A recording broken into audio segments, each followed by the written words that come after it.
शांति। आज हम लोग 28 अप्रैल 1974 की मुरली करेंगे, अव्यक्त मुरली।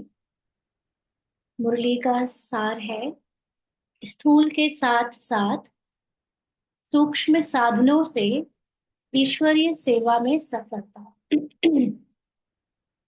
तो जैसे कि इस महीने शिवरात्रि है और ऑल ओवर द वर्ल्ड, खास तौर से भारत में सभी सेंटर्स पर शिवरात्रि की सेवाओं के लिए काफी प्लानिंग, तैयारियां चल रही होंगी। काफी भाई बहन आप में से भी उनमें सहयोगी होंगे, सेवा दे रहे होंगे, प्लानिंग में होंगे, एग्जीक्यूशन में होंगे। तो आज की मुरली में जो लोग खास स्थूल साधनों से सेवा कर रहे हैं, स्थूल सेवाओं में माना वाचा सेवा, कर्मणा सेवा, परिचय देने की सेवा, इन सब में सहयोगी बने हैं, उन सब के लिए खास ये मुरली बहुत हेल्पफुल रहेगी। और हम जैसे जिन्होंने पहले इन सेवाओं को किया हुआ है, अभी थोड़ा सूक्ष्म बाबा पढ़ाई कराने में बिजी रखे हुए हैं, तो हमारे लिए भी ये इम्पोर्टेंट है। और जो सहयोगी है फिजिकली, वो भी ध्यान से सुने। तो बाबा ने लास्ट सो फास्ट सर्विस के साधन बतलाते हुए मुरली मनोहर शिव बाबा सर्विसेबल पांडवों से बोले। तो सर्विस में जो लास्ट सो फास्ट सर्विस होनी है, अब उसका समय आ चुका है। तो बाबा, हम बच्चों को, वॉइस क्लियर नहीं आ रही है। तो लास्ट सो फास्ट सेवा के साधन कैसे होंगे, क्या है, उसकी इम्पोर्टेंस क्या है, सब कुछ बाबा से सुनते हैं। बाप दादा बोले, आज के इस संगठन को कौन सा संगठन कहेंगे? पूछ रहे हैं बाबा। इस संगठन की जिम्मेवारी की विशेषता क्या है? हम्म? क्या आपने इन सब बातों को अपने संगठन में स्पष्ट किया है? कोई भी जब सेवा में, ग्रुप में एक तरह से पार्टिसिपेट करते हैं, तो संगठन जो होता है सब मिलाकर सेंटर की समर्पित बहनें और भाई बहन और सब जितने भी सहयोगी हैं, सब आपस में क्या कुछ बातों को जो बाबा अभी आगे बताने जा रहा है, उन सब बातों को बाबा पूछ रहे हैं, क्या संगठन में स्पष्ट किया है? क्या जिम्मेवारी मिली है या ली है? सेवा करनी है महाशिवरात्रि की या और भी जो हो रही है, उसमें क्या जिम्मेवारी मिली है या ली है? पूछ रहे हैं बाबा। क्या अपनी स्थिति को उच्च और परिपक्व बनाने की जिम्मेवारी मिली है या ली नहीं है? हम्म? कोई भी सेवा, हम लोग पिछले कुछ क्लासेस में बाबा ने हम लोगों को पहले भी समझाया कि जो 4 सब्जेक्ट्स में से एक सब्जेक्ट सेवा का है, वो सेवा दूसरों के प्रति है। हम ऐसा सोचकर करते हैं, इसलिए बाह्यमुखता में आ जाते हैं। बट असल में वो सेवा भी हमारी स्थिति को ऊंचा बनाने के लिए, हमको प्रैक्टिस में आत्माभिमानी स्थिति तक लाने के लिए वो एक सब्जेक्ट है सेवा। बाकी हम जो ये समझते हैं कि दूसरे आत्माओं को ज्ञान मिले, बाबा का परिचय मिले, तो हम बाह्यमुखता में चले जाते हैं और अपना सत्य भुलाकर सिर्फ वाचा और कर्मणा सेवा तक ही उसको लिमिट कर देते हैं। तो ये हमारे लिए नेगेटिव मार्किंग हो जाती है ना? कई बार नेगेटिव और कई बार बहुत कम मार्क्स दिलाती है। क्योंकि अगर उसमें और देहभान बढ़ जाता है, सेवाओं के द्वारा अगर हमारा अहंकार बढ़ जाता है या मेरा तेरापन आ जाता है, तो वो नेगेटिव में चला गया। और अगर सेवाओं को करते बट उसमें आत्माभिमानी स्थिति नहीं रखते, तो वो मार्क्स मिलते हैं बट बहुत माइनर मार्क्स मिलते हैं, कोई खास ज्यादा मार्क्स नहीं बनते। मार्क्स का मतलब ऊंची स्थिति बनना ना, आत्माभिमानी स्थिति बनना। तो बाबा पूछ रहे हैं कि सारे जो संगठन बनाकर सेवाएं करते हो, तो उसमें क्या अपनी स्थिति को ऊंचा और परिपक्व बनाने की जिम्मेवारी मिली है? क्योंकि सब सेवाधारी आपस में जब संगठन में सेवाएं लेते हैं तो सबको निमित्त अलग अलग सेवाएं बांटता है, या कई बार हम खुद ऑफर करते हैं कि हम ये काम करेंगे, हम किचन संभालेंगे, हम पर्चा बांटना संभालेंगे, हम ट्रांसपोर्ट की जिम्मेदारी ले लेंगे, हम टोली की जिम्मेवारी ले लेंगे, हम माइक की जिम्मेदारी ले लेंगे, है ना। ऐसे अलग अलग या तो खुद ऑफर करते हैं या सेंटर में जो निमित्त होते हैं वो सबको बांटते हैं। तो बाबा पूछ रहे हैं कि ये सब तो अलग बात है, लेकिन मेन बात है कि अपनी स्थिति को ऊंच और परिपक्व बनाने की जिम्मेवारी मिली है किसी को, या ली ही नहीं है। इस क्या इस यहाँ पर इस बात पर ध्यान जाता है सबका? पुरुषार्थ करने वाले हम ब्राह्मण, हमें अपनी स्थिति को ऊंच और परिपक्व बनाना है, इसकी जिम्मेवारी मिलती है सेवाओं में, या हम लेते नहीं हैं? हम्म। क्या ऐसा मानते हो कि मेमोरेंडम बनाने की जिम्मेवारी ली है और अपनी स्थिति बनाने की जिम्मेवारी मिली है? आप में से जो जो लोग स्थूल सेवाओं में आज तक थोड़ा भी अगर सहयोगी बने हैं, है ना, जो भी सेंटर और बाहर की सेवाओं में, आप बताएं चैट पर लिखकर कितने कितने लोगों को ऐसा लगा कि उन सेवाओं में मुझे अपनी स्थिति को ऊंचा और परिपक्व बनाना है, इस बात पर ध्यान खिंचवाया गया, या मुझे खुद खींचने का ये ध्यान आया? है कोई? यस या नो में बताएं। इसको तो जो है, जो सेवा में स्थूल सेवाओं का एक्सपीरियंस है उसमें यही रहा कि आमतौर पर सब लोग यही बात करते हैं कि दूसरों को परिचय कैसे दे, दूसरों को परिचय कैसे दे, कैसे बढ़ाए सेवा, क्या खिला दे, क्या पिला दे, कैसे क्या प्रोग्राम कर दे, किस स्पीकर को बुला दे, इस तरह का रहता है। उसमें उत्साह आता है और ये सोचते हैं कि हाँ नंबर मिलेंगे ज्यादा, ऐसे रहता है। बट नंबर भी क्या होता है ये नहीं पता था। राइट। किसी ने नहीं बताया, है ना। ये इस चीज पर ध्यान नहीं खिंचाया जाता, और शायद किसी को पता भी नहीं होता कि एक्चुअली में ये सेवाएं हमें हमारी ऊंची स्थिति और परिपक्वता की तरफ ले जाने के लिए दी जाती है, या मिलती है, या ली जाती है ना। तो अभी बाबा इस बात को क्लियर कर रहा है, तो आप सब अपने लिए और आपके साथ में, हाँ, सतयुग में सीट मिलेगी ऐसा सोचकर सेवाओं में सहयोग करते हैं। हाँ, लेकिन मेन बात है अपनी स्थिति को ऊंचा और परिपक्व बनाने का मतलब आप अचल अडोल बनते जाओ। आपकी आत्मा में जो स्थिति अनुभव स्थित हो जाता है, उससे शरीर का भान निकल जाने के कारण आपके अंदर जो फीलिंग है, जो इमोशंस है, या जो भी कमजोरियां हैं, उन सब से आप उपराम बनते जाओ, देह भान से उपराम होते जाओ। इसके लिए ये सेवा या जिम्मेवारियां ली जाती हैं। तो बाबा जो हमें अभी समझा रहे हैं, हम सबको अपने साथियों को भी ज्ञान देने के पॉइंट ऑफ व्यू से नहीं, बट शेयर करने के पॉइंट ऑफ व्यू से जरूर शेयर करना है ये सब बातें, है ना। नहीं तो उनको लगेगा हमें ज्ञान बट बांट रहे हैं। ऐसा नहीं करना, सिर्फ शेयर करना, जिसको समझना होगा वो समझ लेंगे, बाकी हमें तो फॉलो करना ही है।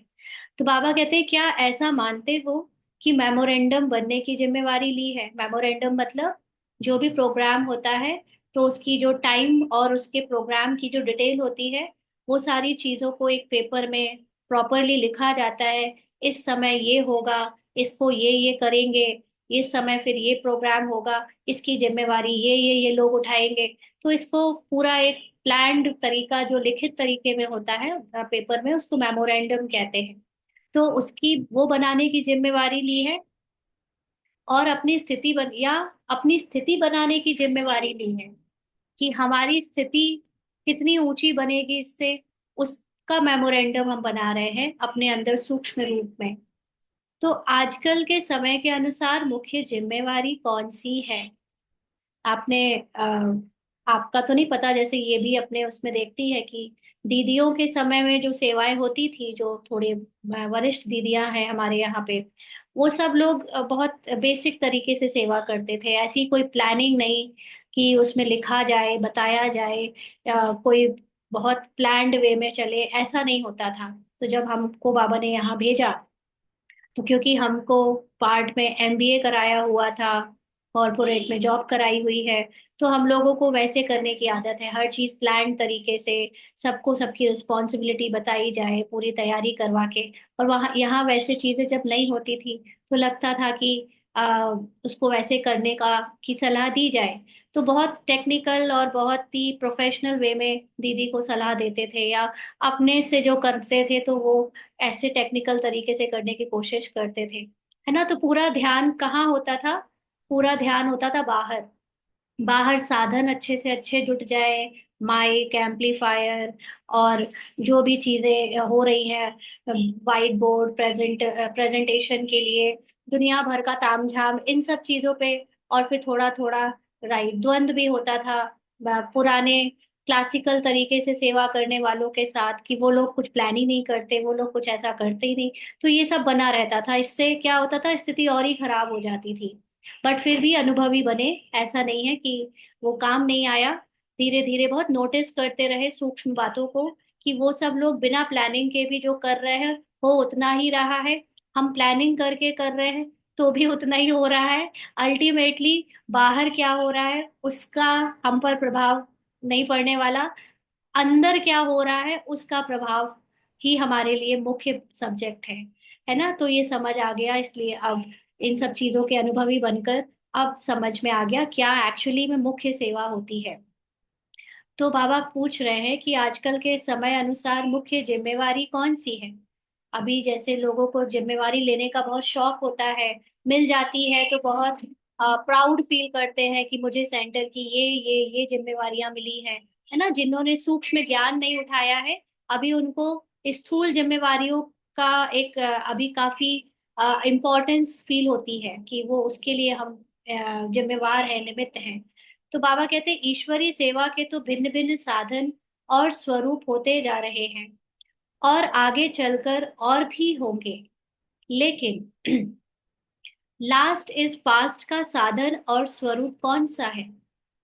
अब समय हम देख रहे हैं, लास्ट में आ चुके हैं हम सब। तो अब लास्ट इज फास्ट, लास्ट में जो सेवा होनी है वो फास्टेस्ट सेवा होनी है। लेकिन क्या वो उस तरीके से होनी है जो अभी तक हम लोगों ने किया, चाहे वो क्लासिकल पुराने जमाने की, चाहे वो मैनेजमेंट वाले तरीके से जो हम लोगों ने, हम थोड़े न्यू जनरेशन वालों ने बाद में आकर शुरू किया वो, या और भी उससे अलग कुछ हटकर है, उसका साधन और स्वरूप कौन सा है? तो बाबा कहते हैं विचार तो बहुत अच्छे निकाले हैं, बोर्ड भी लगवाएंगे, फिल्म भी बनवाएंगे, मेमोरेंडम भी बनवाएंगे, शमशान और गांव में भी जाएंगे। मुझे ये सब सुन के इसलिए हंसी आ रही है क्योंकि ये सब एक्चुअली में हम लोग सेंटर में करते थे, ये सारी प्लानिंग। और इतने उमंग उत्साह से इस समय जो शिवरात्रि का समय चल रहा है, पिछले वर्षों में हम लोगों ने ऐसे ही यही सब बातें करते थे, तो आज बाबा जो बोल रहा है, अब वो पुराना समय याद आया है। तो बाबा कहते हैं यह सब तो करेंगे ही, लेकिन अपने मस्तक पर कौन सा बोर्ड लगावेंगे? हम्म। मुख्य सेवा है अपने मस्तक पर बोर्ड लगाने की। तो मस्तक पर आजकल वो शिव वाले नहीं, वो ऐसे ऐसे कहीं तीन लकीर कहीं वो बना लेते हैं, तो ऐसा वाला बोर्ड ना लगाएं हम, ओम शांति, ना उसकी बात नहीं कर रहे हैं बाबा। बाबा कुछ और बात कर रहे हैं, सूक्ष्म बात कर रहे हैं। राइट। तो बाबा कहते हैं अपने इस मुख द्वारा व स्वरूप द्वारा विश्व की हर आत्मा को कौन सा और कैसे मेमोरेंडम देंगे? आखिरी सेवा का जो स्वरूप हो रहा है उसमें विश्व की सभी आत्माओं को, जो इतनी सारी आत्माएं हैं, उनको कैसे मेमोरेंडम देंगे? कैसे अपने मुख द्वारा देंगे या स्वरूप द्वारा देंगे? हम्म। अभी मुख द्वारा दे सकते हैं, मुख द्वारा किसी को सुनाई देता है आजकल? सुनते वही हैं जो ऑलरेडी मन में चल रहा है। आजकल एक्चुअली में ये समय आ गया है कि लोग यहाँ से नहीं सुनते, लोगों का ऑलरेडी यहाँ पर चल रहा है जो वही सुन रहे हैं। यहाँ से कुछ बोलो, वो सुनते वो है जो पहले से यहाँ है ना। तो अभी मुख से कान में उनको डालो कुछ भी तो फर्क नहीं पड़ता, इसलिए अभी सेवा का समय आ चुका है स्वरूप का, है ना। हाँ। तो बाबा कहते हैं अपने दिव्य अलौकिक चरित्र और शुभ चिंतन द्वारा और हर्षित मुख के चित्र द्वारा कौन सी अलौकिक फिल्म दिखावेंगे विश्व की सभी आत्माओं को?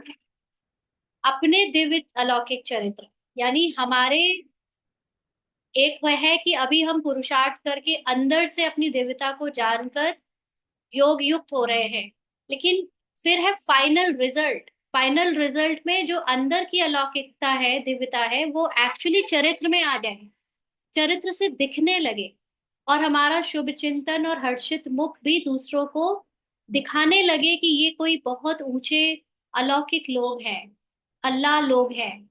तो ऐसी फिल्म दिखाएंगे तो ये फाइनल सेवा है, या मुख द्वारा सेवा फाइनल सेवा है? हम्म।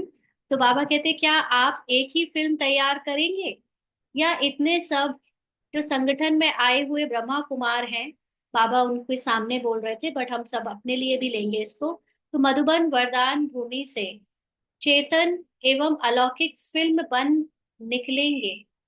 तो मधुबन हम में से मोस्टली लोग गए हैं, बट बात मधुबन उस स्थूल स्थान की नहीं है। मधुबन वरदान एक फिजिकल भूमि की बात नहीं है। मधुबन हमारी इंटरनल स्टेट ऑफ साइलेंस है, हमारा अपना असली घर है। वो मधुबन उस स्टेट पे रहने से जो ऑटोमेटिकली हमारे अंदर वरदान के रूप में हमारी सर्व शक्तियां, हमारा सर्व गुण, और हमारी जो चरित्र है, जो ओरिजिनल हमारी मूल अवस्था है, उससे जो चेतना और बाहर की जो चरित्र दिखता है, उससे जो अलौकिक फिल्म निकलेगी, वो सबको दिखेगी, तो वो ही फाइनल सेवा करेगी।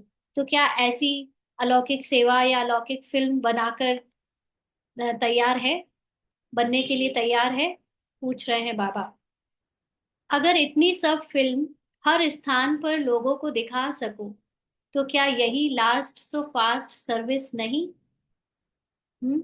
तो मधुबन हम सब की अपनी मूल स्थिति से जो दिव्य अलौकिक चरित्र निकलेगा बन के सबका, वो ऑल ओवर द वर्ल्ड फैला होगा। तो ये देख कर लोगों को एक्चुअली में जो ज्ञान हम बुक से बोलकर, बात बुक से बोलकर सेवा में आज तक करते आए, पिछले पिछले 86 87 वर्षों से, अब आखिरी के समय में हमारे चरित्र से वो सेवा क्या फास्टेस्ट सेवा नहीं करेगी? ये लास्ट सो फास्ट सर्विस नहीं? तो बाबा कहते गांव गांव में अथवा हर स्थान में सदा काल की शांति व आनंद का अनुभव एक सेकंड में अपनी अनुभवी मूर्त द्वारा दिखाओ व कराओ। तो क्या यह कम खर्च वाला नशी, यानी ऊंची परंतु कम खर्च वाली सर्विस नहीं? इस समय तो यज्ञ में बहुत पैसा है, मतलब अच्छा खासा यज्ञ में भंडार आ रहा है, तो सेवाओं में खूब खुलकर खर्चा भी हो रहा है ना? लेकिन कितना भी खर्चा हो, उसमें समय भी ज्यादा लगता है, शक्ति भी ज्यादा लगती है, और समय एक तरह से सेवा भी उतनी सफलता को नहीं प्राप्त करती। लेकिन जब अगर एक एक बाबा का बच्चा सूक्ष्म रूप में सूक्ष्म सेवा करे, मूल स्थिति की सेवा करे, तो क्या ये सेवा कम खर्च वाला नशीन वाली सर्विस नहीं? हम्म। तो ऐसा नहीं कि उस सेवा की इम्पोर्टेंस नहीं है। हर सेवा के निमित्त बाबा के पास हर तरह के बच्चे हैं, वो सेवा भी हो रही है, स्थूल भी हो रही है, मनसा भी हो रही है ना? अभी बाबा हम बच्चों को सूक्ष्म सेवा के लिए भी तैयार कर रहा है। तो हर सेवा की इम्पोर्टेंस है, बट लास्ट सो फास्ट सेवा का साधन यही है कि हम अपने चरित्र से अपने दिव्य अलौकिकता का दर्शन कराएं, और वो फास्टेस्ट सर्विस है, अनुभवी बनाने वाली सेवा है। तो बाबा ने कहा ईश्वरीय सेवा में लगे हुए कुछ एक भाइयों की एक अभी विचार गोष्ठी मधुबन में हुई थी। तो ये मुरली अभी उसके उसी से संबंधित है, बट हम इसको अभी भी लेते हैं उन लोगों के लिए, या उस समय के लिए जब शिवरात्रि को लेकर जगह जगह पर सेंटर्स पर और भाई बहनों के बीच में सेवाओं को लेकर जो भी मीटिंग हो रही है, गोष्ठियां हो रही हैं, प्लानिंग हो रही है, तो उस सेवा को लेकर बाबा की यहाँ पर हमारे लिए ये महावाक्य है, हेल्प है कि हम उससे और क्या जोड़ सकते हैं अपने सेवाओं में, और जो स्थूल या उस तरह की सेवा में नहीं है, तो उनके लिए बहुत अच्छा एक अपॉर्चुनिटी है कि वो ये सूक्ष्म सेवा करने के निमित्त बने। तो बाबा कहते हैं उस अवसर पर कुछ भाइयों ने इस विषय पर ज्ञापन अथवा मेमोरेंडम तैयार करने की जिम्मेवारी ली थी कि शास्त्रों में देवी देवताओं की जो ग्लानि लिखी है वह निराधार और हानिकारक है। तो उस समय किसी ने ऐसे थीम बनाई थी कि हम सबको शिवरात्रि, मतलब जो भी समय वो प्लानिंग होगी, कि उस समय हम लोग ये चारों तरफ इस पर प्रोग्राम्स करेंगे कि शास्त्रों में देवताओं की जो ग्लानि लिखी है वो गलत है, निराधार है और हमारे समाज के लिए हानिकारक है। तो बाबा ने कहा सपूत बच्चों का, सहयोगी बच्चों का और सर्विसेबल बच्चों का हर संकल्प, हर बोल और हर कर्म में यही फर्ज और यही एक सबसे बड़ी जिम्मेवारी है। आप पांडवों का संगठन अथवा निमित्त बनी हुई आत्माओं का संगठन सिर्फ स्थूल सर्विस के साधन इकट्ठे करने या उन्हें प्रैक्टिकल में लाने तक ही नहीं है। अंडरलाइन, हमारे अंदर इसके भी पार्ट में ऐसा रहा कि जब बाबा ने सेंटर की सेवा के निमित्त बनाया तो स्कूल साधनों में इकट्ठा करने में और प्रॉपर हर चीज को मैनेज करने में काफी समय दिया, काफी एनर्जी लगाई, है ना। तो तब तो यही लगता था, तब तो सूक्ष्म आत्मिक अवस्था का इतना ज्ञान भी नहीं था, क्लैरिटी भी नहीं थी और उतनी अवस्था बनी भी नहीं थी। ऑल्दो सेवा करते समय आत्मा की स्थिति में रहते थे, लेकिन वो स्थिति ही सबसे ज्यादा इम्पोर्टेंट है, उसका महसूसता नहीं हो पाई थी। वो रुका, एक जो उसको क्या बोलते हैं, ठहराव होना चाहिए, वो ठहराव नहीं था। उस समय भागने का रहता था, कितनी भाग भाग के कितनी बाह्यमुखता से सेवा कर पाए उसका रहता था, है ना। तो बाबा आज वही बात क्लियर कर रहा है कि हम जो निमित्त बनी हुई संगठन और ये आत्माएं अभी यहाँ पर हैं, हमारा सिर्फ स्थूल सर्विस के साधन इकट्ठे करने या उन्हें प्रैक्टिकल में लाने तक ही नहीं है। स्थूल साधनों के साथ साथ सूक्ष्म साधन और प्लान के साथ साथ प्लेन स्थिति और स्मृति रहे, इन बातों को अपनी जिम्मेवारी समझकर चलना अर्थात कर्म करना है। तो स्थूल साधनों के साथ सूक्ष्म, सूक्ष्म साधन का मतलब सूक्ष्म स्थिति, और प्लान जो बनाते हैं उस प्लान के साथ साथ प्लेन स्थिति, प्लेन का मतलब निर्संकल्प स्थिति।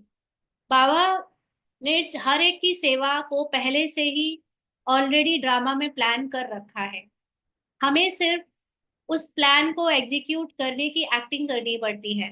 लेकिन जब हम कर्तापन के भान में होते हैं, स्थूल देह भान में होते हैं, सेवाधारी के भान में होते हैं, तो हम ये सोचते हैं कि हमें सोचना पड़ेगा, हमें प्लानिंग करनी पड़ेगी, फिर उसमें से कुछ डिसाइड करना पड़ेगा, फिर एग्जीक्यूट करने के लिए भी प्लानिंग करनी पड़ेगी। तो हम लोग कर्ता बने रहते हैं, तो बहुत सारे विचार आते हैं और उसमें फिर टकराव भी होता है, उसमें कंफ्यूजन भी होता है, थकावट भी होती है, और फाइनली होता तो वही है जो होना होता है, कुछ बदलता नहीं, लेकिन हमारी स्थिति उसमें बहुत ऊपर नीचे, उथल पुथल और टकराव में आती है। तो इसलिए प्लान बनाते समय प्लेन स्थिति हो, प्लेन स्थिति मतलब निर्संकल्प रहो, अपनी स्थूल साधनों को देखते हुए भी सूक्ष्म स्थिति में रहो, तो ऑटोमेटिकली जो होना होगा उसके निमित्त सब अपने आप बनते चले जाएंगे, सबको वो संकल्प आता चला जाएगा और सब अपने आप करते चले जाएंगे उस काम को। जिसको कहलवाना भी होगा, वो किसी को डायरेक्शन दिलवाने भी होंगे, तो उसके द्वारा भी निमित्त पने से वो डायरेक्शन कहलवा दिए जाएंगे, बोल दिए जाएंगे। बाकी अपने आप काम बहुत स्मूथली होगा ना। हम लोगों को अनुभव होगा कि कभी कभी प्लान हम लोग ना के बराबर करते हैं, कोई तैयारी नहीं होती और सेवा बहुत स्मूथली और सफलता से हो जाती है, बिना किसी टकराव, बिना भारीपन के। और कभी कभी बहुत प्लानिंग करते, बहुत मैपन आ जाता, बहुत टेंशन और स्ट्रेस ले लेते और सफलता भी नहीं मिलती। तो इसका यही एक कारण है कि हम जब स्थूल साधनों पर ज्यादा निर्भर करते, फॉर एग्जाम्पल अब वो माइक नहीं चल रहा है, अब वो गाने सही से नहीं चल रहे हैं, राइट गाना राइट टाइम पर नहीं बजा पाए, अब वो बिजली चली गई, अब वो जो प्रोजेक्टर पर मूवी दिखानी थी, शॉर्ट क्लिप दिखानी थी, वो सब नहीं चल पा रहा है, तो यहाँ स्थिति ऐसे ऐसे ऐसे हिल जाती है। तो मेन जो हमने सेवा अपनी स्थिति को ऊंची बनाने के लिए की थी, वो और खराब हो जाती है कि लो हमारे साधन ही नहीं चले, ऑडियंस क्या सोच रही होगी, क्या हो गया, सब जो सोचा था कुछ हुआ ही नहीं, बारिश हो गई, कहीं गर्मी बहुत पड़ गई, कहीं कुछ कहीं कुछ। तो बाबा कहते हैं ये स्थूल साधन पर निर्भर होने की जगह अपनी सूक्ष्म साधन, सूक्ष्म स्थिति पर निर्भर रहो। तुम्हारी स्थिति अच्छी होगी तो वो ही सेवा बिना किसी साधन के अपने आप अच्छी हो जाएगी। जैसे ये अपने अनुभव बताती है, पहले शुरुआत में ना इसको ये था कि दीदी कहीं भी जब सेंटर से सेवा में जाते थे साथ में, तो वो लोग बिना माइक के होते थे, यहाँ छोटी जगह है, तो इसको वो रहता था बात, दीदी माइक क्यों नहीं खरीद रही, तो माइक वाइक खरीद के फिर हम लोग बहुत वो हो गए। अब हालत ये हो गई है कि अब तो कोई साधनों में हाथ नहीं जाता, अब ना माइक याद आता है, ना कोई साधन याद आते हैं, ना कोई गाना याद आता है। अब सिर्फ सूक्ष्म स्थिति से ही सेवा कर अपने आप जो बाबा कराता है वो होती है। तो एक्चुअली में ये अ, आप में से ज्यादातर लोग जिन्होंने सेवा के निमित्त कभी पार्ट प्ले किया है, तो अनुभव किया होगा कि हम लोग साधनों के ऊपर जब बहुत निर्भर हो जाते हैं, तो स्थिति में अंतर आ जाता है ना। तो अभी बाबा कह रहे हैं कि साधनों के साथ सूक्ष्म साधन और प्लान के साथ प्लेन स्थिति और स्मृति रहे, इन बातों को अपनी जिम्मेवारी समझकर चलना। प्लेन स्मृति स्थिति, तो ये सारी बातें, अब ये मेन इंपॉर्टेंट चीज है सेवा में, अर्थात इन जिम्मेवारियों को साथ लेकर कर्म करना है। तो जो भी यहाँ बैठे हैं वह सब इन बातों की जिम्मेवारी अपने को निमित्त समझ उठावेंगे, तो क्या विहंग मार्ग की सर्विस का रूप नहीं दिखाई देगा। तो आज बाबा यहाँ जितने भी भाई बहन ये मुरली ब्राह्मण स्वरूप में सुन रहे हैं, उन सबको बाबा कह रहा है कि अगर हम सब एक मुख्य इस बात को अपने अंदर बैठा ले कि अभी सूक्ष्म साधन और प्लेन स्थिति माना निर्संकल्प स्थिति की जरूरत है। अगर ये स्थिति हमारी रहेगी, तो हम निमित्त बनकर कोई भी काम, कोई भी सेवा उठावेंगे, जिम्मेदारी उठावेंगे, तो वो एक्चुअली में विहंग मार्ग की सेवा कराएगी। क्यों? क्योंकि विहंग मार्ग को अभी तक हम लोगों ने वैसे तो समझा कि 20-20 हजार लोग, 1-1 लाख लोग इकट्ठे हो गए, इसको कहते हैं विहंग मार्ग की सेवा। ये है स्थूल समझ वालों के लिए। बट सूक्ष्म समझ में विहंग मार्ग की सेवा होती है जब आपकी स्थिति कई गुना ज्यादा आत्माभिमानी बन जाती है। आप जो पहले थे उससे कई गुना ज्यादा आज आप आत्माभिमानी हो। आपके अंदर बहुत सारी चीजों की समर्पणता आ गई है, बहुत सारी चीजों में आपके अंदर आंतरिक स्थिति में निर्मलता, निर्संकल्प स्थिति, निर्विकारी और निरहंकारी स्थिति आ गई है। ये है विहंग मार्ग की सेवा। क्योंकि ये पूरा संसार 850 करोड़ का और सारी प्रकृति ये सूक्ष्म रूप में आपके ही संकल्पों की रचना है। ये मन के द्वारा बनाया गया संसार है। और जब आपके मन में सफाई हो जाती है, निर्मलता आ जाती है, निरहंकारिता आ जाती है, निर्वाणता आ जाती है, तो आपके मन से जो संकल्प क्रिएट होते हैं, जो सूक्ष्म मूल स्थिति में रहकर सतो प्रधान वाइब्रेशंस क्रिएट होती है, वो एक्चुअली में पूरे विश्व को ऑटोमेटिकली जो मन से रचा गया है वो अपने आप सतो प्रधान बना देता है। दिस इज कॉल्ड विहंग मार्ग की सेवा। एक एक आत्मा को कहाँ तक ज्ञान दोगे, वो भूखमरी से बचाओगे कि पानी से बचाओगे कि भूकंप से बचाओगे कि क्या क्या करोगे, ये सब कुछ नहीं होने वाला। अभी अपने अंदर आपकी संकल्प से स्थिति सतो प्रधान बनी और आपके लिए पूरा विश्व परिवर्तित हो जाएगा। क्योंकि all world is actually is a manifestation of your thoughts. हमारे संकल्पों की रचना है पूरा संसार। इसको चलते फिरते बैठे बात करते ना, सूक्ष्म में अंदर गहराई में सोचा करो। ये जो दिख रहे हैं लोग, ये जो हो रहा है, ये सब मेरे मन ने ऐसा रचा है। ये जो कुछ भी कोई करता हुआ दिख रहा है, ये मेरे मन ने पहले ऐसे सोचा है, तब ये ऐसे ऐसे दिख रहा है ना। बहुत इसको अंदर हर वक्त इसकी चर्निंग किया करो, इसको अनुभव करने की कोशिश किया करो कि ये पूरा संसार मेरे मन से क्रिएट किया गया है। कल ग्रुप में आप लोगों को एक वो भेजा था ना, आज का मीठा मोती। देखो बहुत प्यारा है, क्या लिखा है उसमें, एक सेकेंड ना, उसकी मीनिंग निकालते हैं। उसको हमने मॉर्निंग में भी बाबा ने डिस्कस कराया था। अभी फिर मैंने भेज दिया था, मैं सोचा आप लोग समझ गए होंगे इसका मीनिंग।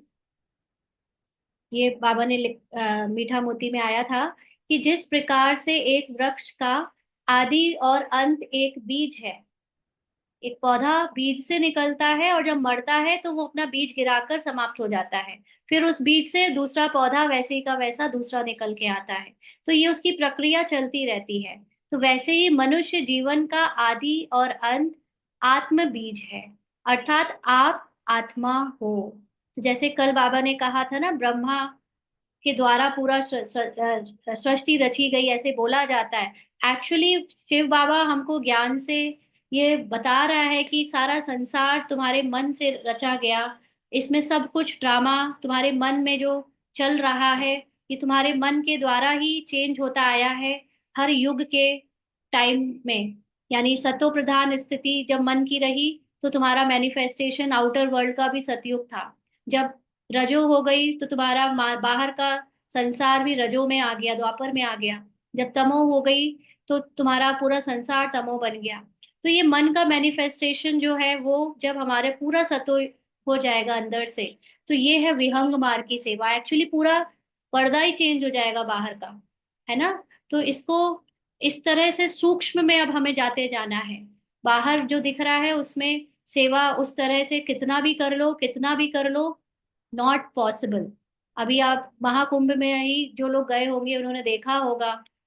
एक्चुअली इसको ये अनुभव है, पहले इसको भी लगता था कि ना बोर्ड लगवा दो। इसने करवाया, इसने देखा है। एक्चुअली इसको बाबा ने कुछ ऐसा पाठ दिया है कि ये इसको संकल्प देता है बाबा, और उसको पूरा कोई और करता है। ऐसा पाठ रहा है। तो यहाँ लौकिक में जो स्थूल जगह पे हम हैं, शहर, जिस शहर में, तो वहां पर ऐसे ही है कि यहाँ पर सभी लोग जो भी इसको संकल्प आए वो कोई ना कोई कर देता है। तो बोर्ड का बहुत संकल्प था कि बड़े बड़े बोर्ड लगाने चाहिए, जैसे कि कई बार बाबा प्रियंका बहन यस कह रही है। तो बोर्ड में ये था कि बहुत बड़े बड़े बोर्ड लगाओ, क्योंकि साकार मुरलियों में भी बाबा ने कई बार बोला कि वो चक्र का बड़ा सा बोर्ड लगाओ जिसको देखकर सब लोग पहचाने। तो बाबा ने ये संकल्प भी पूरा किया, करवाया। यहाँ पर बड़े बड़े बोर्ड लगवाए, बिल बोर्ड्स या कोई भी तरह के। लेकिन देखा कि कोई नहीं पढ़ता बोर्ड्स को, कोई नहीं पढ़ता। मुश्किल से किसी की नजर जाती है, मुश्किल से। इसने बहुत नोटिस किया खड़े होकर कि यहाँ से जाते आते कोई पढ़ रहा है, नो बडी केयर। और हम लोग तो बस गिनती में कह देते हैं, जैसे अभी मधुबन न्यूज में आ गया कि वो प्रयागराज में बोर्ड लगाए गए हैं बड़े बड़े, तो 20 करोड़ लोगों की सेवा हो गई। आई डोंट थिंक सो, क्योंकि लोग नहीं पढ़ते। ऐसी भीड़ा भीड़ी में कोई बोर्ड बैठकर और खड़े होकर किसी को इंटरेस्ट नहीं है पढ़ने में। तो ये सेवा हम अपने मन की खुशी के लिए, और बाबा कह रहे हैं पैम्फलेट भी हार्डली कोई पढ़ता है। पढ़ लेता है, कोई कोई पढ़ता है पैम्फलेट, तो फिर भी पढ़ता है। पैम्फलेट हम लोगों ने बहुत बांटे हैं, हाथ हाथ में जाकर घर घर बांटे, वो फिर भी पढ़ते हैं। लेकिन बोर्ड्स बहुत कम लोग पढ़ते हैं बड़े बड़े। वो तो आप ही स्पेशली प्रदर्शनी के रूप में उनको बुलाओ, समझाओ, तो वो देखते हैं और समझते हैं। लेकिन कोई उस पे लिखा हुआ मैटर पढ़ेगा? आई डोंट थिंक ऐसे होता है ना, ज्यादा नहीं होता। तो विहंग मार्ग की सेवा का मतलब ये भी नहीं है कि आप 20,000 40,000 लोग की सभा में उनको वो कर रहे हो तो इसको विहंग मार्ग कहेंगे। भले ही हमारे इतने सारे प्रोग्राम्स हो चुके हैं, बट फिर भी बहुत सारे, बहुत करोड़ों लोग हैं अभी जिनको बाबा का परिचय नहीं मिला है। हाँ। तो एक्चुअली में आपके अंदर से जो स्मृति है वो जब सतो प्रधान हो जाएगी, आपकी सत्य में टिक जाएगी, वो सेवा है विहंग मार्ग की सेवा, है ना। तो क्यों? क्योंकि वो बाहर वाले की नहीं हो रही है। हमारा परिवर्तन होते ही विश्व परिवर्तन हो जाना है। दूसरों को बदलने की जरूरत ही नहीं है। हमारे संकल्प बदले और बाहर सब बदल जाएगा। क्योंकि बाहर जो दिख रही है परिस्थितियां, वो हमारे ही प्रॉब्लम, हमारे संकल्पों में है, हमारे अंदर की स्मृति में है, देह भान में है। हमारा देह भान मिटा, बाहर बदल जाएगा। आप देखो ब्रह्मा बाबा के साथ भी, जब बाबा के अंदर भी पुरुषार्थ चल रहा था, तो वो स्टार्टिंग से तो आत्माभिमानी नहीं बन गए थे। भले ही शिव बाबा आता था, नॉलेज देकर जाता था, लेकिन वो भी देह भान में आते थे फिर बीच बीच में। तो उनके कारण उनकी भी सामने परिस्थितियां हर तरह की आई। आते आते एंड तक बाबा ने जब कर्मातीत स्थिति को पाया, यानी उनके संकल्प पूरे सतो प्रधान हो गए, तब बाहर की परीक्षाएं उस तरह की, जो लास्ट में बैगरी पार्ट भी सब ओवर हो चुका था ना, मोटे मोटे रूप की वो सारी उनकी जीवन काल की परीक्षाएं ओवर हो गई थी। तो ऐसे ही यहाँ पर हमारे संकल्प बस बदले और दुनिया बदल जानी है। तो ये विहंग मार्ग की सर्विस का रूप होगा। बाबा कहते हैं जैसे ईश्वरीय सेवा केंद्रों पर टीचर्स यानी शिक्षिकाएं और मुख्य आत्माएं हर कार्य की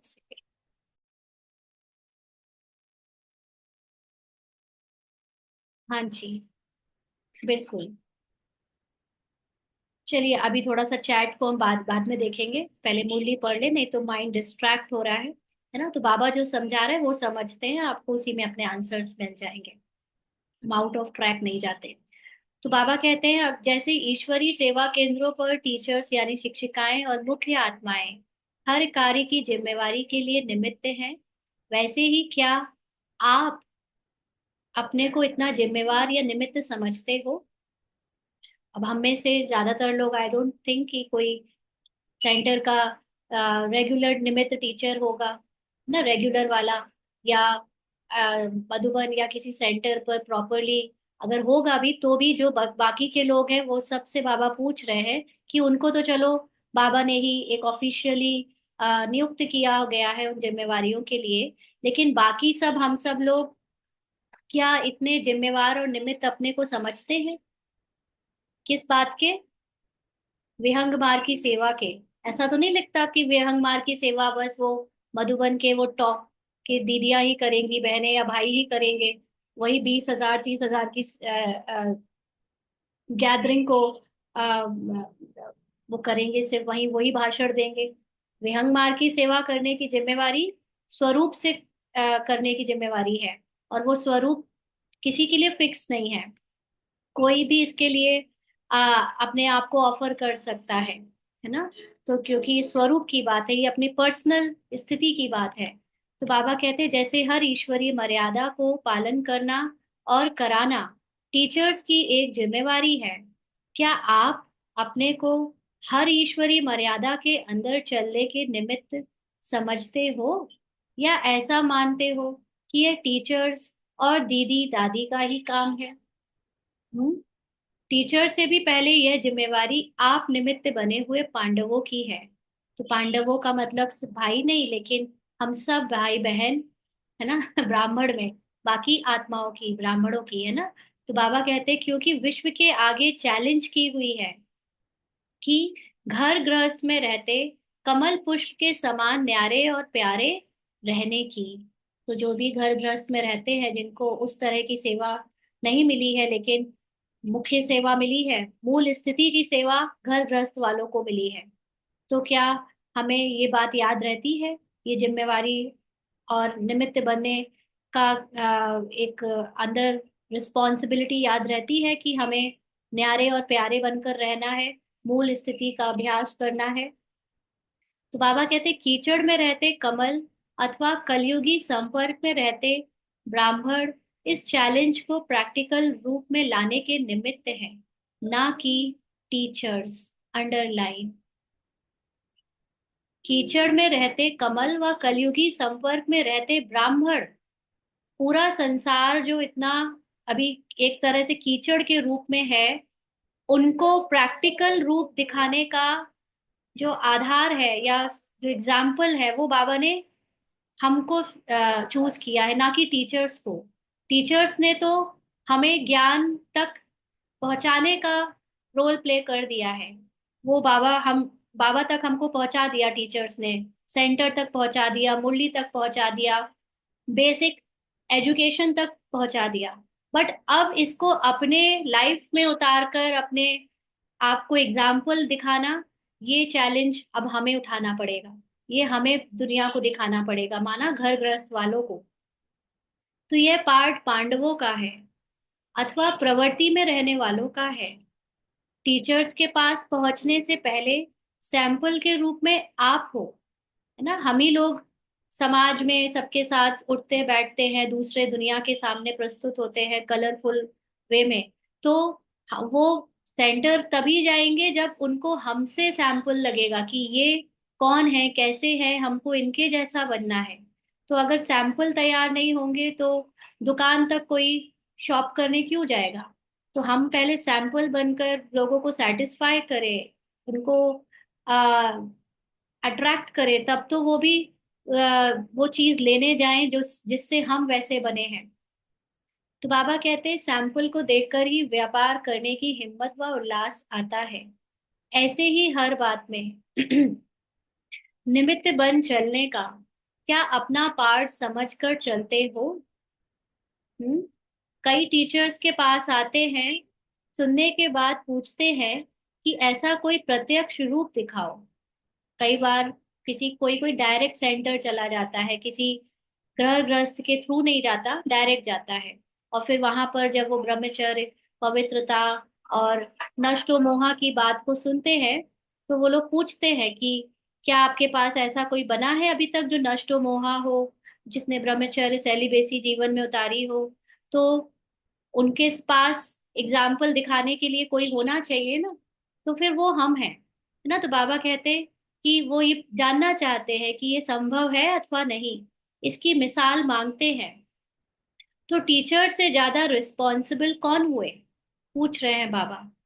टीचर्स की मर्यादाएं अपनी हैं, लेकिन आप लोगों की मर्यादाएं टीचर से कोई कम नहीं है। अंडरलाइन, आप लोगों की मर्यादाएं माना घर गृहस्थ में रहने वाले भाई बहनों की मर्यादाएं भी। मर्यादा का मतलब हमारे, हम भी उतने ही बड़े जिम्मेवार हैं। हमारे ऊपर भी इतनी बड़ी जिम्मेवारी है जितनी टीचर्स के ऊपर है, बाबा को शो करने की अपनी स्थिति के द्वारा। टीचर्स ज्ञान सुनाकर रिस्पॉन्सिबिलिटी पूरी करते हैं, हम ज्ञान को धारण करके रिस्पॉन्सिबिलिटी पूरी करते हैं, है ना। तो बाबा कहते अमृत वेले से लेकर जो सर्व मर्यादाएं स्मृति, वृत्ति, दृष्टि और कृति सबके प्रति बनी हुई हैं, तो क्या वे सबकी बुद्धि में सदा स्पष्ट रहती हैं? क्या मर्यादा है? हर कर्म करते अपने को आत्मा समझ नष्टो मोहा होकर एक दूसरे की केवल अलौकिक सेवा के अर्थ हम यहाँ पर अवतरित आत्माएं हैं, ऐसे पार्ट पर प्ले करो। न्यारे होकर, डिटैच्ड ऑब्जर्वर होकर पार्ट प्ले करो। ये सारी मर्यादाएं क्या हम सबकी बुद्धि में स्पष्ट रहती हैं, पूछ रहे हैं बाबा। क्या हर संकल्प को मर्यादा प्रमाण प्रैक्टिकल में लाते हो? हम्म, यह है प्रैक्टिकल स्वरूप में लास्ट और फास्ट सर्विस का साधन। अभी कुछ महीनों पहले जब इसको बाबा ने सेंटर की सेवा के पार्ट से चेंज किया, तब इसको बाबा से यही क्वेश्चन आता था, यही बोलती थी कि हम लोगों को तो आपने अधर में लटका दिया है ना। हम पूरी तरह घर गृहस्थ के पार्ट में भी नहीं है, हम पूरी तरह सेंटर में भी नहीं स्वीकार किए जाते हैं। आखिर हम लोग हैं कौन? अपने लिए ये पूछती थी कि हमें किस लिए रखा हुआ है और क्या है, मतलब हमें पहले लगता था कि जो सेंटर की दीदियों की तरह, मधुबन के भाई बहनों की तरह ही फाइनल बनना इज द फाइनल डेस्टिनेशन। वो जो ऊपर से स्वरूप में पूरा वैसा हो जाया जाता है, फिर उनके जैसे वो जो स्टेज की सेवा या उस तरह से नाम मान शान की सेवा, ये जाने जाने की सेवा, वही फाइनल रिजल्ट होता होगा। वही लोग लक्ष्मी नारायण बनते होंगे, वही लोगों को पास विद ऑनर किया जाता होगा। पहले ये सारी बातें लगती थी, और मुझे लगता है आप में से भी ज्यादातर लोग को लगती हैं या लगती पहले होंगी, है ना। तो फिर बाबा ने जब उसका ये पार्ट बदला और बाबा ने सूक्ष्म में इससे बात कर करके इसको समझाया, बताया कि अभी तक तुमको घर गृहस्थ से अलग करके सेंटर की तरफ समर्पित करके सब कुछ दिखा दिया है, सब सिखा दिया है, और ये भी दिखा दिया है कि वहां पे संपूर्णता नहीं है। ये मत समझो कि वहां पर बैठे हैं 108 या 8 या पास विद ऑनर। अभी तुम लोगों को अब घर गृहस्थ में रहकर, क्योंकि तुम्हारा पार्ट गृहस्थी वाला है, अभी तुम्हें घर गृहस्थ वालों को तैयार करना है। अब तुम्हें उनको उनकी इंपॉर्टेंस दिखानी है, सिखानी है, और उनको सूक्ष्म रूप से तैयार करना है। तब जाकर ये अंदर से सुकून आया कि अच्छा, अभी है पार्ट, अभी ठीक है, अभी कुछ है करने को। अदरवाइज ये मन का अहंकार भी तो यहाँ पर जब तक पार्ट है, तो अपनी इम्पोर्टेंस, संसार में आए हैं तो कुछ तो करना है। बताओ क्या करना है बाबा, कुछ तो करवाओ। कुछ समझ ही नहीं आ रहा, घर में बैठा लिया। ये तो सेवा पहले भी करते थे, इसमें क्या नया है, क्या अलग बात है, वही तो कर रहे हैं। बट जब सूक्ष्म ज्ञान का बाबा ने पार्ट खोला, वो अनुभव कराया, उस सूक्ष्म स्थिति में जीना सिखा दिया, तब एक्चुअली समझ में आ गया कि अभी मेन पार्ट तो अब यही है। तो लगा कि this is the most important part जो अब हम सब लोग घर गृहस्थ में रहने वाले जो अपने को आत्माभिमानी बनाते चले जाएंगे, इसमें कोई अहंकार ही नहीं, क्योंकि हमें अब उस तरह से कोई किसी से नाम मान शान भी नहीं चाहिए, कोई अब दिखावा नहीं चाहिए, बस अपने अंदर की संपूर्णता में ही संतुष्टता है।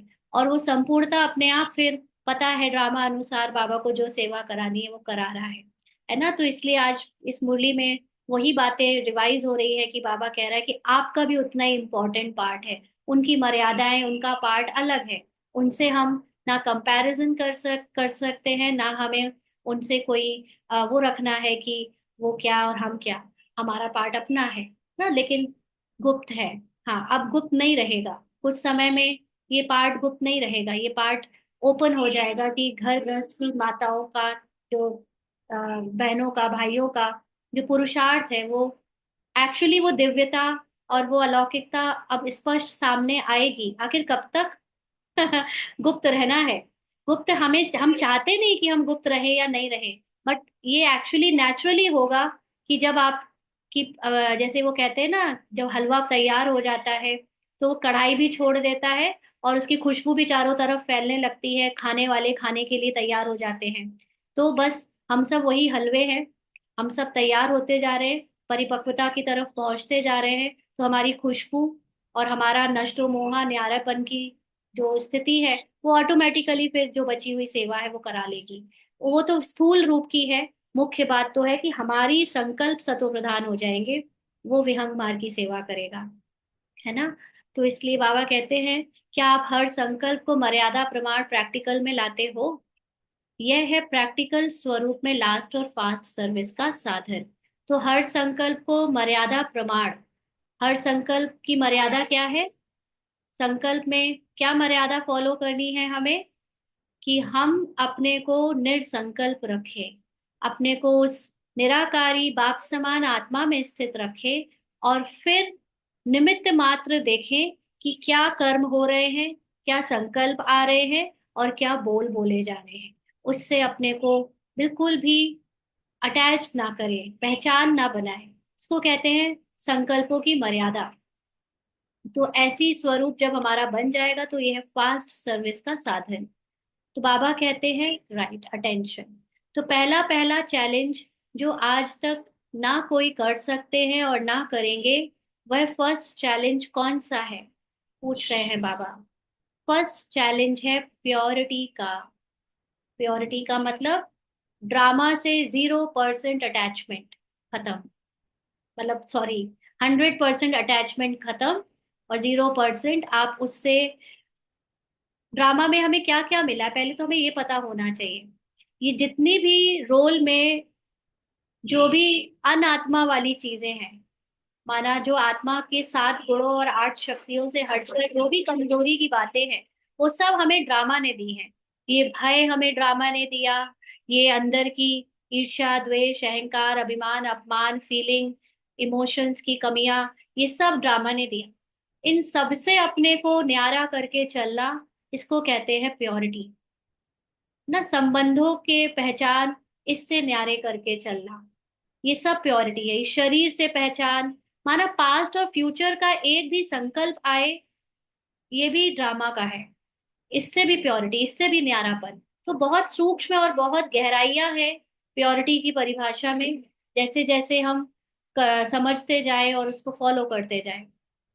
तो बाबा कहते हैं फर्स्ट चैलेंज है प्योरिटी का। संपर्क और संबंध में रहते संकल्प में भी इसी फर्स्ट चैलेंज की कमजोरी ना हो। संपर्क और संबंध का मतलब हम जिनके साथ लौकिक में रहते हैं, समय बिताते हैं या मिलते जुलते हैं, एक के साथ भी कोई भी शारीरिक पहचान मन में, संकल्पों में ना आए कि ये मेरे कोई दोस्त है, कि मेरी सहेली है, कि मेरी माँ है, कि मेरा भाई है, कि मेरा पति है। ये सारी चीजों का त्याग।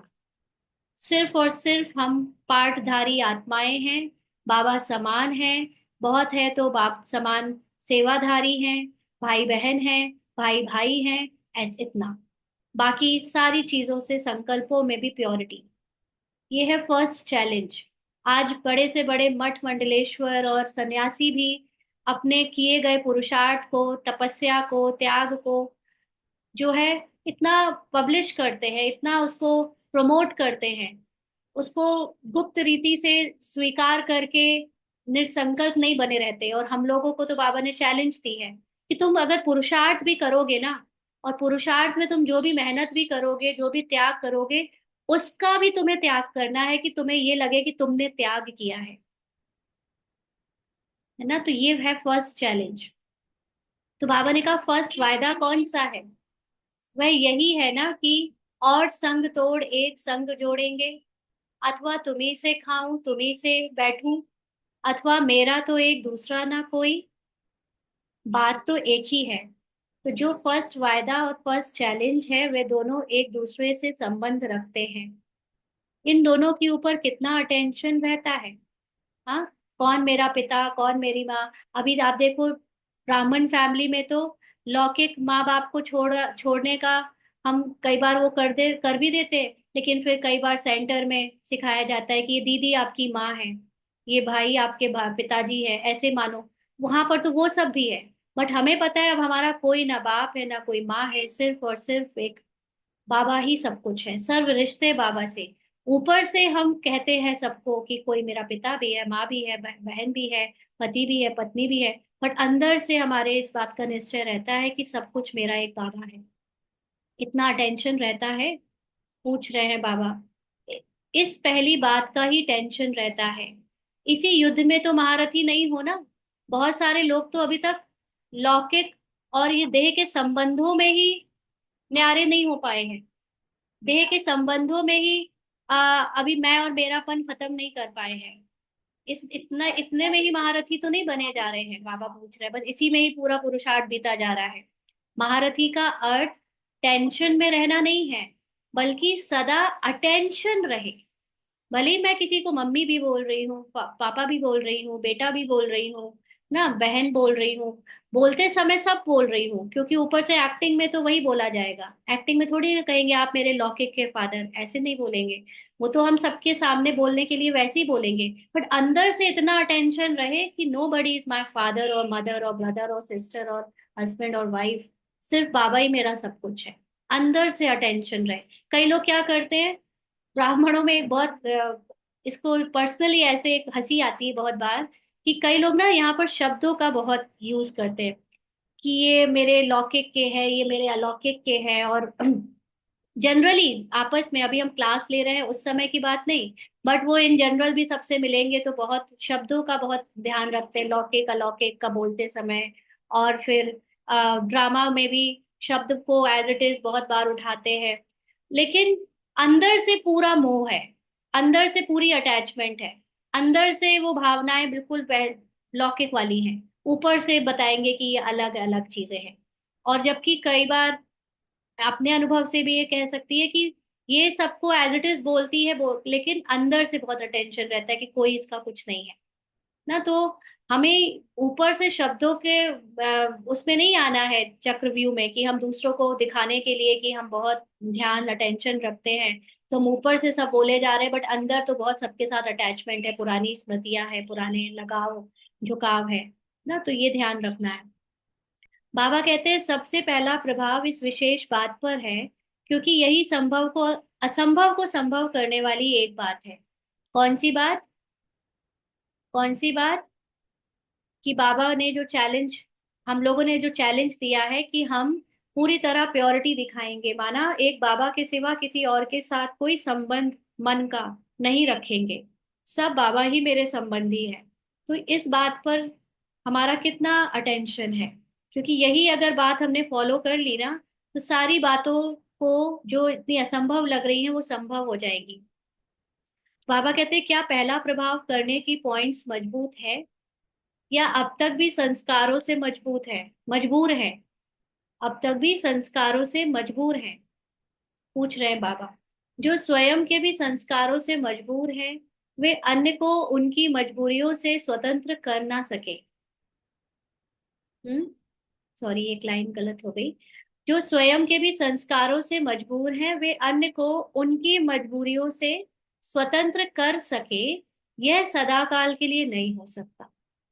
कुछ समय के लिए कोई कोर्स करने आया, कोई अपने लौकिक में किसी से बहुत परेशान है, हमने उसको गाइड किया, वो आपके सच में ऐसे थोड़ी हैं। वो तो आपके ड्रामा में, कहानी में ऐसे बने हैं। आप उनसे मोह खत्म कर दो तो आपका उससे दुख खत्म हो जाएगा। तो सामने वाला, हाँ जी हाँ जी बिल्कुल सही कह रहे हैं आप, मैं ऐसे ही करूंगा। उसने वहां पुरुषार्थ शुरू किया, है ना। लेकिन क्योंकि मेरा खुद का संस्कार मेरे लौकिक वालों से नहीं, अटैचमेंट का टूटा है, तो वो कल परसों जब देखेगा कि इनको अपनी बहनों से, इनको अपने लौकिक के माँ बाप से, अपने भाई से, अपने सेंटर की बहनों से इतना अटैचमेंट है, तो क्या वो खुद अपने लौकिक के लोगों से तोड़ पाएगा? नेवर। इसीलिए जो सिर्फ बोलने वाली सेवा है वो जो कर रहे हैं उनको करने दें। हमें धारणा वाली बाबा ने सेवा दी है। धारणा करके आप एग्जाम्पल सेट करो घर गृहस्थ वालों को, है ना। तो इसीलिए बाबा कहते हैं कि जो खुद ही संस्कारों से मजबूर है वो दूसरों की मजबूरियों को कुछ ही समय के लिए स्वतंत्र कर पाएगा, लेकिन पूरी समय सदा काल के लिए नहीं कर सकता। तो टेम्पररी प्रभाव तो पड़ सकता है, लेकिन चलते चलते फिर उन आत्माओं में भी मजबूरियों की लहर उत्पन्न होगी फिर से उनके अंदर, क्योंकि सिखाने वाला कमजोर था तो सीखने वाले भी कमजोर बने। तो उनको फिर से वो अटैचमेंट, वो मजबूरियां फिर से खींचेंगी अपनी तरफ। इसलिए इस संगठन की जिम्मेवारी सबसे पहले यही है, सर्व मजबूरियों को हटाना है। पहले स्वयं की और फिर संसार की। लास्ट फर्स्ट चैलेंज में इंचार्ज बनो, यह है जिम्मेवारी।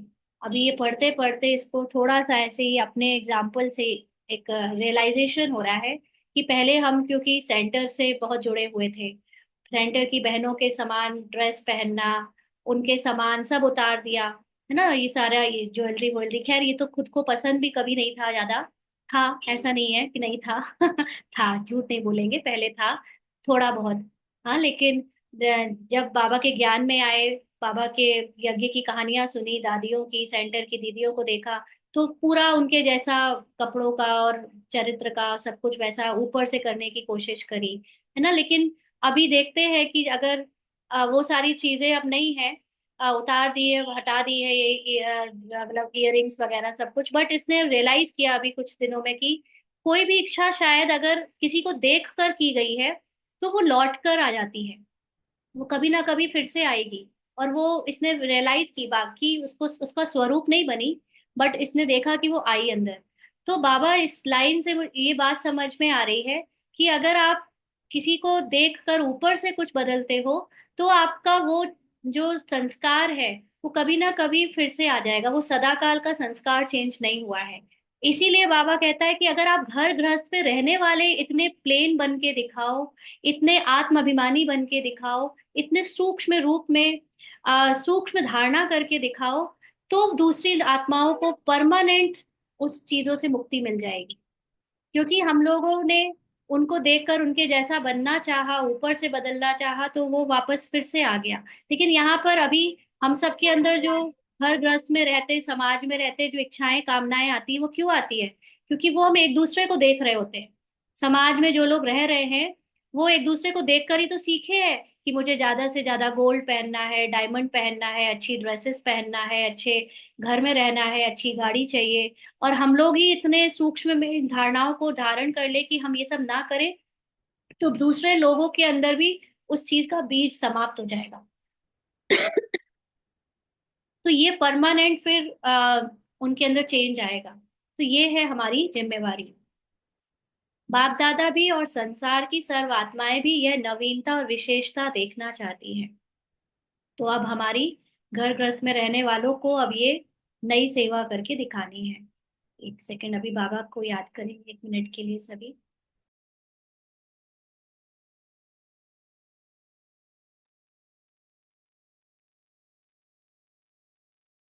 बाबा ने आगे कहा कि आगे चलकर जितने सर्विस के साधनों द्वारा सर्विस को बढ़ावेंगे व मैदान में प्रसिद्ध होते जावेंगे, वैसे हर प्रकार के लोग आपकी हर बात को मंत्रों द्वारा व अपनी सिद्धियों द्वारा चेक करने की चैलेंज करेंगे। आजकल ऐसे शो भी आ गए ना टीवी में, पाखंड का, ऐसा कुछ कुछ हम देख रहे थे। एक दिन न्यूज चैनल आता है, उसमें पाखंड है कि सत्य है, ऐसी चीजों की वो चेकिंग करवाते हैं, जो अपने आप को क्लेम करते हैं कि हमारे पास ये सिद्धि है वो सिद्धि है। तो बाबा वही बात यहाँ पे बोल रहा है कि जितना लोग अपने को शो करते हैं, उनकी चेकिंग के लिए भी आजकल चैलेंज करने के लिए बहुत लोग आने लगे, और ये एक्चुअली घटित हो रहा है कि अब दूध का दूध पानी का पानी करने के टीम्स गठित हो गई हैं। आप देखो, आप उनको गुप्त रीति से चेक करके आओ कि ये लोग जो बोलते हैं वो सही बोलते हैं या पाखंड फैला रहे हैं ना। तो बाबा वही बात कह रहा है कि आप अपनी सिद्धियों द्वारा चेक करने की वो चैलेंज करेंगे। संकल्पों को व कर्मों को भी करने के लिए आपके पीछे सीआईडी यानी गुप्तचर होंगे। ऐसे ही सहज थोड़े ही मानेंगे। बिना प्रूफ और प्रमाण के बुद्धिमान लोग मानने के लिए तैयार नहीं होते। हम सबके साथ बहुत सारे लोग, कभी कभी आपने अनुभव किया हो, ज्ञान में आते हैं। वो दिखते ऐसे है कि वो यहाँ पर रम गए, मानने लगे, ज्ञान सुनने लगे, बट एक्चुअली वो कई कई महीनों तक सिर्फ चेकिंग ही कर रहे होते हैं कि ये लोग जो बोल रहे हैं, जो कर रहे हैं, वो सही है क्या नहीं है। जब वो चले जाते तब पता चलता, अच्छा ये लोग यहाँ पर चेकिंग के लिए इतने दिन से बने हुए थे ना। तो बाबा कहते हैं चैलेंज करने के साथ साथ वह सर्विस के स्थूल साधनों के साथ साथ क्या ऐसी तैयारी कर रहे हो? हम्म। हम दूसरों को बता रहे हैं कि विश्व परिवर्तन हम अपने आप से करेंगे, खुद का परिवर्तन हमारा हुआ है या नहीं, ऐसी तैयारी कर रहे हो? माइंड कंट्रोल यानी मस्तिष्क नियंत्रण का एग्जामिनेशन परीक्षा लेंगे। दादी जानकी ने दिया था ना यूएसए में अपनी परीक्षा। तो अगर वो तो पास हो गई, वो एक ही थी ड्रामा अनुसार। अभी यहाँ पर हम सब लोग जो बाबा के बच्चे हर वक्त गाना गाते रहते हैं, एक मेरा बाबा दूसरा ना कोई। अगर एक एक के माइंड में लगा दिया जाए चेकिंग करने के लिए, देखें इनके अंदर एक ही संकल्प है या दूसरा कोई है, तो कितने लोग पास होंगे। हाँ, जानकी दादी ने तो पास कर लिया। अभी हम में से कितने बच्चे पास होंगे? बड़े बड़े महारथी में भी देखें तो कौन पास होगा? एक मेरा बाबा दूसरा ना कोई, इसका एक ही संकल्प बस आए और ना आए। ऐसे एग्जामिनेशन की मशीनें तो आ गई है ना। तो बाबा कहते हैं ऐसे नहीं, योग में बैठते समय चेक करेंगे। विशेष परिस्थिति के समय माइंड कंट्रोल व स्थिति की चेकिंग करेंगे।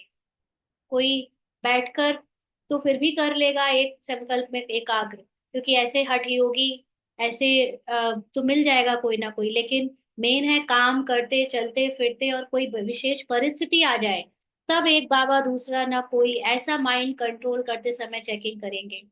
तो माया के सीआईडी ऑफिसर कम नहीं होते।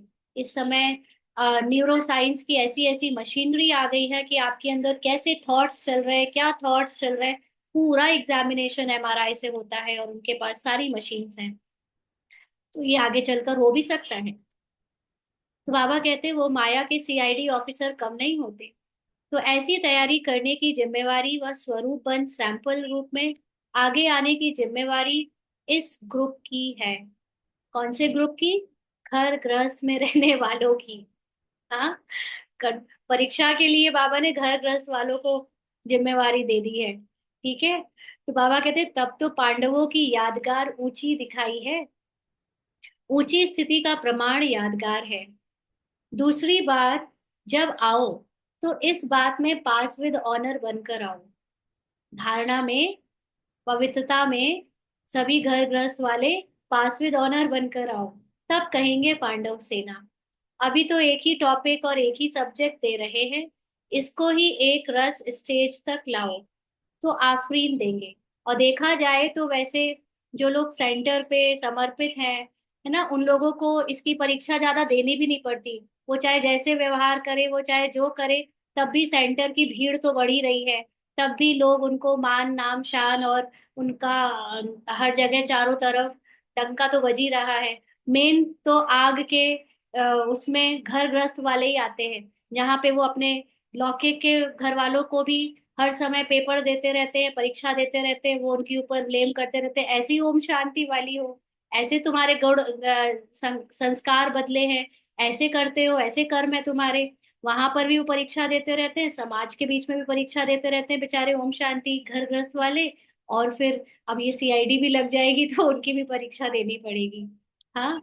तो अल्टीमेटली सारी आग से तो हम बिना कोई क्रेडिट के सब निकलना तो घर गृहस्थ वालों को पड़ेगा पार्ट में। हाँ, लेकिन इसका फिर आपको रिजल्ट भी तो बहुत ऊंचा मिलेगा।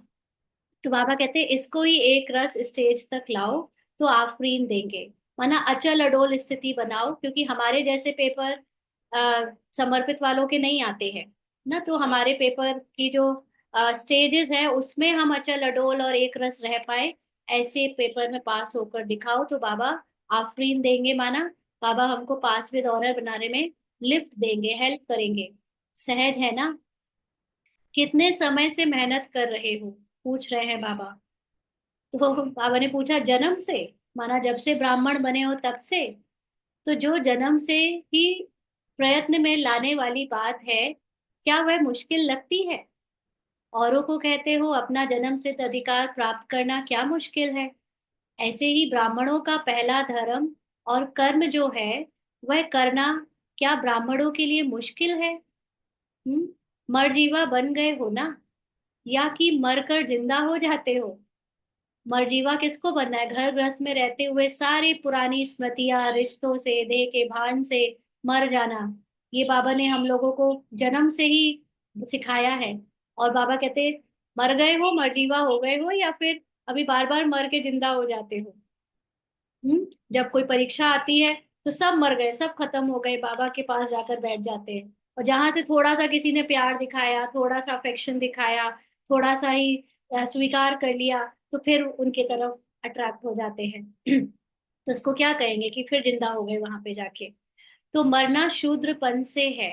ऐसा नहीं कि हमें कोई घर गृहस्थ छोड़ के जाना है, बट अपने अंदर जो कमजोरी और देहभान की शूद्र स्मृतियां हैं, जो मैं मेरापन है, इन सब से मरना है। बाबा ने ये नहीं कहा कि आप अपने को पत्नी समझने का रोल ना प्ले करो, पति समझने का रोल ना प्ले करो, भाई बहन माँ बंधु सहेली समझने का रोल ना प्ले करो। सब कुछ करो लेकिन रोल समझकर प्ले करो।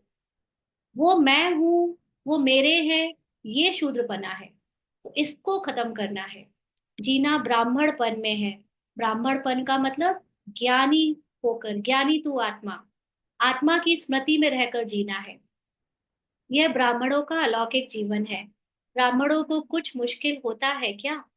ब्राह्मण जीवन के जी दान का आधार कौन सा है? ब्राह्मण जीवन हमारा अभी तक चल पा रहा है और आगे भी चलेगा, उसके लिए सिर्फ एक ही आधार है, वो है मुरली। है ना? अभी कोई बहन कह रही थी कि उनको मुरली पढ़ने में इंटरेस्ट नहीं आ रहा है, क्योंकि उनको लगता है बस आत्मा में स्थित रहे। तो ये क्या है? ऐसा अगर आप में से भी किसी को लग रहा है तो बहुत बड़ा माया का धोखा है।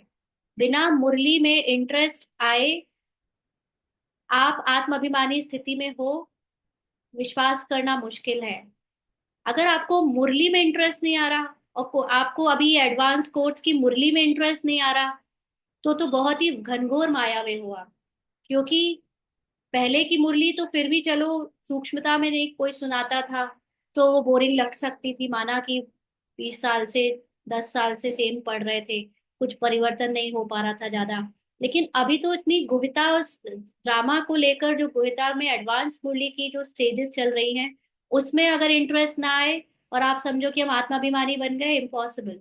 क्योंकि ड्रामा को जाने बिना आप आत्मा में स्थित हो भी जाओ तो भी आप जीवन मुक्ति नहीं पा सकते।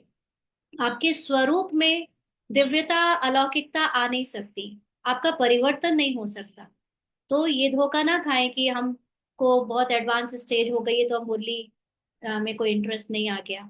है ना? ये बहुत बड़ा धोखा है। मुरली छोड़ी तो ये जरूर बोला जा रहा है कि ब्राह्मण स्वरूप की स्थिति से भी उपराम हो जाओ। ब्राह्मण स्वरूप मतलब ब्राह्मण का जो अहंकार है, ब्राह्मण पने का जो अहंकार है, हमारे अंदर ब्राह्मण पने का अहंकार कौन कौन से रूप में है? स्थूल धारणाएं, हम इतने बजे जगते हैं उसका अहंकार, हम हम इतने बार मुरली सुनते हैं, हम ये सेवा करते हैं, हम बहुत ज्ञानी हैं, हम ऐसे हैं, हम वैसे, ये सारे जो ब्राह्मण पने में अहंकार मिले हैं, उसका त्याग करना है। ब्राह्मण जीवन का त्याग नहीं करना है। ब्राह्मण जीवन ही तो लौकिक में, स्थूलता में कोई जीवन है। आत्मा में स्थित हो जाओ, आत्मा निराकार रूप में तो कुछ भी नहीं है, फिर उसका क्या करोगे? आत्मा की स्मृति को जीना ही तो ब्राह्मण जीवन कहलाता है। और उसमें मुरली के बिना आप 4 दिन मुरली छोड़ दो, आई कैन बेट कि आपको 5वें दिन आत्मा याद नहीं आएगी। क्योंकि मुरली के बिना नहीं आता ज्ञान याद। आप करके देख लो। जिसको ऐसे लगे, है ना, तो मुरली ही आपकी श्वास है, उसी से आपको अपने आत्मा होने का आभास और याद रह सकता है, ड्रामा की याद रह सकती है। तो बाबा कहते हैं पढ़ाई का भी आधार है मुरली। तो जी दान का आधार अच्छी तरह से स्नेह से प्रयत्न में लाते हो, नियम नियम पर प्रमाण नहीं। ना आज ही किसी का मैसेज आया था, तो बहन को आपके लिए बाबा ने यहाँ पर आंसर भी दे दिया कि जी दान का आधार जो मुरली है, वो अच्छी तरह से स्नेह से प्रयत्न में लाते हो। मुरली को बहुत स्नेह से, अभ्यास से, प्रयत्न करके पढ़ो, उसको अपने अंदर उतारो। नियम प्रमाण नहीं कि हाँ वो बाबा ने बोला है तो हम पढ़ लेते हैं, बाकी इंटरेस्ट नहीं आता ना, नियम प्रमाण नहीं। लेकिन जी दान का आधार, हम तो जब मुरली पढ़ते हैं तो इतनी खुशी खुशी होती है कि क्या बाबा ने, कितना कल की मुरली का भी इंतजार होता है कि जल्दी से पहले ही पढ़ ले ना। तो कैसे आपको हो सकता है कि मुरली पढ़ने का मन ना करे। बाबा कहते हैं नियम प्रमाण नहीं, लेकिन जी दान का आधार समझ स्नेह रूप में स्वीकार करते हो। बाबा का लव लेटर, राइट ना, बाबा प्यार से हमको क्या क्या सिखा रहा है, इतना न्यारा बना रहा है, तो वो बिना ज्ञान के हम आत्मा में कैसे स्थित हो सकते हैं। तो बाबा कहते हैं जितना स्नेह जी दान से होगा, उतना ही स्नेह जीवन दाता से होगा। जिसको मुरली से प्यार, उसको बाबा से प्यार। तो ऐसा स्नेही अन्य आत्माओं को भी सदा स्नेही व निर्विघ्न बना सकेंगे। अगर हमें ज्ञान से, बाबा से प्यार होगा, तो दूसरों को भी हम ज्ञान और बाबा से प्यार करवा सकेंगे, और उनको भी लगातार ज्ञान में, पुरुषार्थ में आगे बढ़ने की प्रेरणा दे सकेंगे। अब ऐसे आधार रूप समझ सबके आगे उदाहरण रूप बनो, यह भी जिम्मेवारी है। घर गृहस्थ में रहने वालों की ये भी जिम्मेवारी है। पांडवों के मुख्य से चलते फिरते मुरली की रू रिहान व चर्चा कम सुनाई पड़ती है, मुरली की बातें कम करते हैं। गोपियों के मुख से मुरली की चर्चा अधिक सुनने में आती है, माना माताओं बहनों के मुख से मुरली की चर्चा ज्यादा होती है, भाइयों के मुख से जो है मुरली की चर्चा कम होती है। ऐसा क्यों, बाबा ने पूछा। आपस में ज्ञान की चर्चा करना यह तो ब्राह्मणों का कर्तव्य है। जिस बात में जिसकी जो लगन होती है, उसके लिए समय की कमी कभी नहीं हो सकती। तो कोई बार कोई कोई कह सकता है ना कि पांडव यानी भाई लोग ऑफिस जाते हैं, व्यापार करते हैं, इसलिए मुरली की चर्चा नहीं कर पाते। तो बाबा कहते हैं कि अगर लगन होती तो ऐसा होता ही नहीं। लोग क्रिकेट की, पॉलिटिक्स की और दुनियादारी की, है ना, शेयर बाजार की, भाई लोग कितने पूरा पूरा समय इन सब बातों में निकाल देते हैं। क्यों? क्योंकि उसमें लगन होती है। अब अगर मुरली में लगन हो, बाबा में लगन हो, तो ऐसा हो ही नहीं सकता कि उसके लिए समय ना मिले। तो इन दो बातों पर ध्यान रखो। एक तो है प्योरिटी, प्योरिटी मतलब पूरा न्यारापन, सबसे डिटैच्ड। दूसरा जिये दान का महत्व, मुरली का महत्व। आज बाबा ने मुरली में ये आंसर भी दिया। सूक्ष्म साधन के लिए अलग समय की आवश्यकता नहीं है, अंडरलाइन। स्थूल बातों के लिए, मुरली पढ़ने के लिए, सुनने के लिए तो आपको अलग से समय या थोड़ा चलते फिरते समय निकालने की भी जरूरत है। बट जो सूक्ष्म स्थिति है, जो आत्मा का अनुभव है या आत्मा की स्मृति है, आत्मा के ज्ञान को याद करना है, बाबा को याद करना है, उसके लिए अलग समय निकालने की भी आवश्यकता नहीं है। जैसे दुनिया के लोगों ने गृहस्थ और आश्रम को अलग कर दिया है, और आप लोग दोनों को मिलाकर एक करते हो, वैसे स्थूल और सूक्ष्म साधनों को अलग करते हो, इसीलिए प्रत्यक्ष फल नहीं मिलता। माना हम समझते हैं कि वो स्थूल सेवा जब कर रहे हैं तो हम सूक्ष्म स्थिति नहीं बना सकते। ऐसा जो लोग समझते हुए चलते हैं तो फल नहीं मिलता है। लेकिन हम घर गृहस्थ वाले सबको करके दिखाएंगे, सैंपल है, एग्जाम्पल है कि हम घर के, व्यापार के, जॉब के काम काज करते हुए भी अपनी सूक्ष्म स्थिति को देखो, करके दिखा रहे हैं, बना कर दिखा रहे हैं, तो उससे प्रत्यक्ष फल भी मिलेगा। दोनों ही साथ साथ होने से प्रत्यक्ष फल देखेंगे। वाणी के साथ साथ मनसा चाहिए, और कर्म के साथ साथ भी मनसा चाहिए। क्योंकि अभी लास्ट टाइम है ना, लास्ट टाइम में जो भी श्रेष्ठ अस्त्र शस्त्र होते हैं, वे सब यूज किए जाते हैं। अगर यह सब पीछे करेंगे तो टाइम बीत जाएगा। जब अष्ट शक्तियों को साथ साथ सर्विस में लाओगे, तभी अष्ट देवता प्रसिद्ध हो जाएंगे। अर्थात स्थापना का स्वरूप स्पष्ट दिखाई देगा। तो अष्ट देवता कोई ह्यूमन फॉर्म में या ब्राह्मण फॉर्म में नहीं दिखेगा कि ये भाई और ये बहन अष्ट रत्नों में आए हैं। नो, अष्ट देवता प्रसिद्ध होने का मतलब है हम सब के अंदर, या हम में से जो अच्छे तीव्र पुरुषार्थी है मुख्य, उनके अंदर अष्ट शक्तियों का जो खुद को स्वरूप रिफ्लेक्ट होगा, और बाहर से उस वो जो स्वरूप एग्जाम्पल के रूप में सबको दिखेगा, वो स्पष्ट दिखाई देने लगेगा, माना अष्ट देवता प्रसिद्ध हो गए। और ऐसा कोई नहीं है बाकी कि कोई पता चलेगा कि वो आठ अ, अष्ट रत्न कौन बनने वाले हैं। ये ड्रामा में कभी नहीं पता चलेगा, इसका पार्ट ही नहीं है पता चलने का, अंत तक नहीं है ये कौन अष्ट रत्न बनेंगे, है ना। ये सिर्फ अपने अंदर की अष्ट शक्तियों को जागृत हो जाने से या इमर्ज हो जाने से हमारी स्मृति में जो दिखेगा, वही हमारा अष्ट देवता प्रसिद्ध हो जाने का आखिरी साक्षात्कार है। तो बाबा कहते हैं ऐसे नहीं कि पहले स्थूल करके फिर पीछे सूक्ष्म करेंगे, नहीं, साथ साथ, चाहे स्थूल सेवा चाहे वाचा सेवा, दोनों में साथ साथ हमारी मनसा सेवा हो, तभी वो सफलता मिलेगी। अच्छा, इस मुरली का सार है, स्थूल साधनों के साथ साथ सूक्ष्म साधन अपनाने से और प्लान के साथ साथ प्लेन स्थिति और स्मृति रहने से लास्ट इज फास्ट जा सकेंगे। ईश्वरी मर्यादाओं का पालन करने और कराने की जिम्मेवारी टीचर्स के साथ साथ ब्राह्मणों अर्थात पांडवों की भी है। अच्छा, ओम शांति।